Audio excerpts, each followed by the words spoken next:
রমজানের শেষ দশক মুসলিমদের জন্য আধ্যাত্মিকভাবে সবচেয়ে গুরুত্বপূর্ণ সময়। এই সময়ের যে কোনো একটি রাত হতে পারে লাইলাতুল কদর, যে রাতকে কোরআনে হাজার মাসের চেয়েও শ্রেষ্ঠ বলে বর্ণনা করা হয়েছে। ইসলামী ঐতিহ্য অনুযায়ী অনেক আলেম ২৭ রমজানের রাতকে শবে কদর হিসেবে সম্ভাব্য বলে উল্লেখ করলেও নবী মুহাম্মদ সাল্লাল্লাহু আলাইহি সাল্লাম শেষ দশকের বেজর রাতগুলোকে এ রাত অনুসন্ধানের নির্দেশ দিয়েছেন।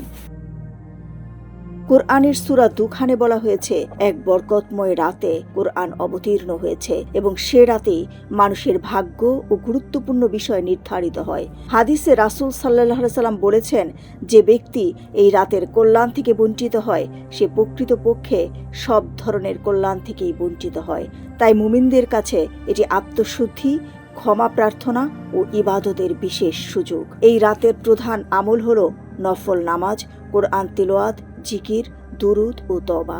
বিশেষভাবে যে দোয়াটি পড়তে বলা হয়েছে তা হল আল্লাহুম্মা ইন্নাকা আফুন তুহিব্বুল আফওয়া ফাফু আন্নি, অর্থাৎ হে আল্লাহ, আপনি ক্ষমাশীল এবং ক্ষমা করতে ভালোবাসেন, তা আমাকে ক্ষমা করুন। ইসলামী চিন্তাবিদদের মতে ইবাদতের পাশাপাশি আত্মসংযম ও পাপ থেকে বিরত থাকাও এ রাতের মূল শিক্ষা। রমজানের শেষ রাতগুলোতে ইতিকাফ, দান সদকা ও তাহাজ্জুদের মাধ্যমে একজন মুমিন নিজের জীবনকে নতুনভাবে গড়ে নেওয়ার সুযোগ পান। তাই লাইলাতুল কদর শুধু একটি রাত নয়, বরং আত্মশুদ্ধি ও আল্লাহর নৈকট্য লাভের এক অনন্য আধ্যাত্মিক উপলক্ষ। দিলরুবা খান, ইসলামী ডেস্ক, সোনালী নিউজ।